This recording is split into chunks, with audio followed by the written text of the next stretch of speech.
नमस्कार, मैं विजय सोनी आप सभी दर्शकों को प्रणाम करता हूं और आपके उज्जवल भविष्य की कामना करता हूं। आज मैं आपको एक इतनी प्रेरणादायक घटना बताने जा रहा हूं जो कि मैंने बचपन में अपने स्कूल में सुनी थी।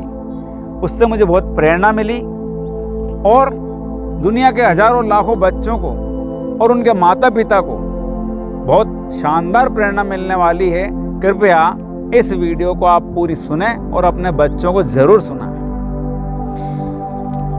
बचपन के संस्कार जीवन भर बच्चों के काम आते हैं। जैसा हम बचपन में बच्चों को सिखा देते हैं वो चीज़ें ही आगे चलकर उनके भविष्य का निर्माण करती है।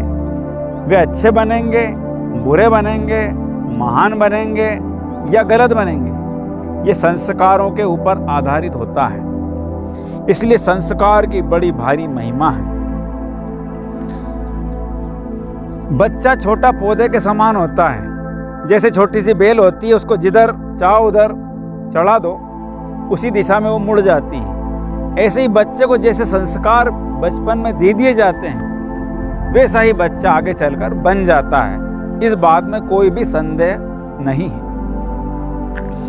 एक कहानी है। एक छोटा बालक स्कूल में पढ़ने जाता था। एक दिन उसने क्या किया, अपने एक दोस्त के बैग में से एक पेंसिल लेके आ गया और जब घर आया तब उसकी माँ ने जब वो उसकी पेंसिल देखी तो पूछा कि ये कहाँ से लाया। बोला कि वो जो मेरा दोस्त है उसकी निकाल रहा है। अब माँ को वहाँ पर सबसे पहले ये समझाना चाहिए था कि बेटा चोरी करना गलत बात है, झूठ बोलना गलत बात है, ये पाप है। लेकिन माँ ने कहा देख बेटा लेके तो आया लेकिन उसको बताना मत। यहाँ से गलत संस्कार के बीज डल गए। उस बच्चे का भविष्य खराब होगा कि अच्छा होगा, यहाँ से शुरुआत हो चुकी थी।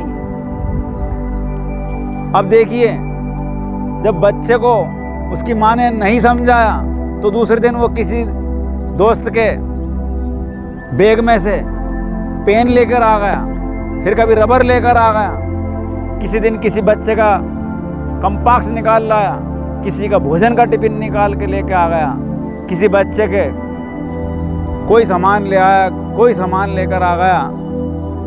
अब उसकी आदत पड़ गई इकट्ठा करने की, चोरी करने की। अब क्या होता है, धीरे धीरे चलकर उसकी आदत बढ़ती गई और वो चोरी करने लग गया। मोहल्ले में फेमस हो गया वो चोर के नाम पे। और जैसा संग वैसा रंग। धीरे धीरे उसको गलत लड़कों का संग मिल गया और आगे चलकर वह एक चोरों और डकैतों की गैंग में शामिल हो गया। एक बार क्या होता है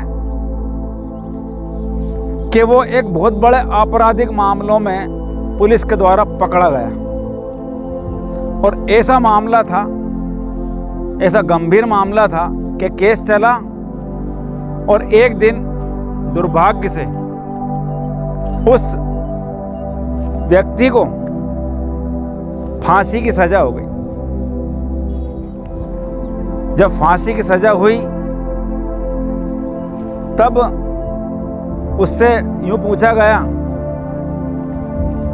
कि बता तेरी आखिरी इच्छा क्या है।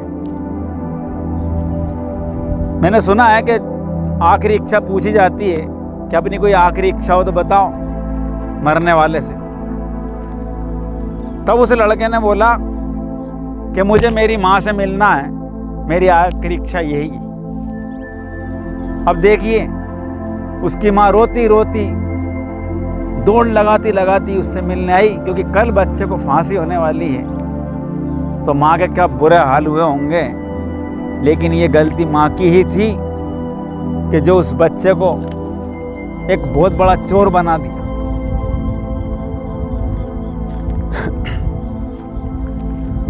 अब उसने बोला कि मुझे माँ से बात करना है। वो सलाखों के पीछे खड़ा हुआ है। उसकी माँ उससे मिलने आती है। बोल बेटा मेरे लाल, क्या कहना चाहता है? माँ मैं तुझसे कान में कुछ बात कहना चाहता हूँ। तेरा कान जो है मेरे मुंह के पास ला। जैसे ही माँ ने अपना कान सलाखों के पास लगाया तो ही उस लड़के ने उसकी माँ का कान अपने दांतों में भर लिया और इतनी तेजी से काटा कि कान काट कर फेंक दिया। खून की धार बही। पुलिस नाराज हो गई। सबने पूछा ऐसा तूने क्यों किया? उस व्यक्ति ने बोला कि ये वो माँ है जिसने मुझे बचपन में, जिस दिन मैं सबसे पहले एक पेंसिल की चोरी करके आया था, उस दिन इस माँ ने मुझे सावधान नहीं किया और धीरे धीरे मैं बिगड़ता गया। मैं एक चोर बन गया और आज मैं इस स्थिति में आके खड़ा हुआ हूँ, जेल में खड़ा हूँ और कल मुझे फांसी होने वाली है। चाणक्य नीति का वचन है, माता शत्रु पिता वैरी, ये न बालो न पाठितः।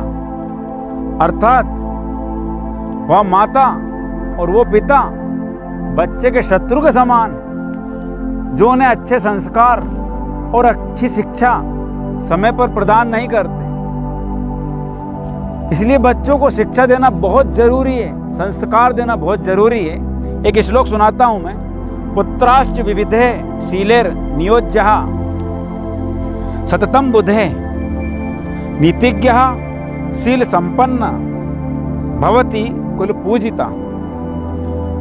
इसका अर्थ होता है कि बुद्धिमान लोगों को चाहिए कि वह अपने पुत्र और पुत्रियों को, यहाँ पर कहा गया है पुत्रियों को भी अनेक प्रकार के अच्छे गुणों से युक्त करें, उन्हें अच्छे कार्यों में लगाए, क्योंकि नीति जानने वाले और अच्छे गुणों से युक्त सज्जन स्वभाव वाले व्यक्ति ही कुल में पूजनीय होते हैं। चाणक्य नीति 2 अध्याय और 10वां श्लोक ये कहता है। इसलिए हमें बच्चों को संस्कारवान बनाने पर पूरा ध्यान लगाना चाहिए। इस घटना से हर माता पिता को ये शिक्षा लेनी है, हर बच्चे को ये शिक्षा लेनी है कि हम जो बचपन में जिन छोटी छोटी चोरी को, झूठ बोलने की आदत को या कोई भी गलत आदत को हम समझते रहे कुछ भी नहीं होगा, ये तो जरा सा है, जरा सा सिगरेट पी ले तो क्या हो जाएगा, जरा सा किसी का कुछ चुरा ले तो क्या हो जाएगा, किसी से झूठ बोल दें तो क्या हो जाए। नहीं नहीं नहीं, ये हमको गिराने की स्टार्टिंग होती है। मैं इस वीडियो के द्वारा ये संदेश देना चाहूँगा कि माता पिता को अपने बच्चों के संस्कार के प्रति तटस्थ होना चाहिए। बच्चों को हम जैसे संस्कार देते हैं वैसे ही बच्चे आगे चलकर बन जाते हैं। आज माता पिता मोह में ऐसे हो गए हैं, खैर सभी तो नहीं है, लेकिन बहुत सारे लोगों को मैं देखता हूँ, बच्चों को एक मोबाइल लाके दे दिया, जरा जरा से बच्चों के मानसिक स्तर का कितना नुकसान हो रहा है। मोबाइल की तरंगें उनका कितना नुकसान करती है। बच्चों को हम दिन रात कार्टून दिखा रहे हैं, बाजार में ले जाकर बाजार की चीज़ें खिलाते हैं, फटे कपड़े पहना रहे हैं फैशन के नाम पर। आगे रह के हम बच्चों को सावधान नहीं कर रहे हैं, बच्चे हमारी संस्कृति भूलते जा रहे हैं, गलत फिल्में देख रहे हैं, गलत फैशनें कर रहे हैं, नशे में उलझ रहे हैं, लड़कियां भी लड़के भी। ये क्या है? संस्कार की बहुत कमी आ गई है। इसलिए मैं निवेदन करूंगा कि अपने बच्चों को संस्कारवान बनाइए, उनके संस्कार पर ध्यान दीजिए, उन्हें अध्यात्म से भी जोड़िए, उन्हें मंदिर भी ले जाइए, उन्हें तिलक लगाना भी सिखाइए। आप अच्छी से अच्छी पढ़ाइयाँ कराइए, लेकिन बच्चों को अच्छी शिक्षा और संस्कार के लिए अच्छे लोगों को पास भी ले जाइए। यही मेरा निवेदन है। धन्यवाद। आपका जीवन मंगलमय हो, आप सभी के बच्चे संस्कारवान हो, यही मैं इस वीडियो से प्रार्थना करूंगा, वीडियो के द्वारा आपसे प्रार्थना करूंगा। धन्यवाद। भारत माता की जय। वंदे मातरम।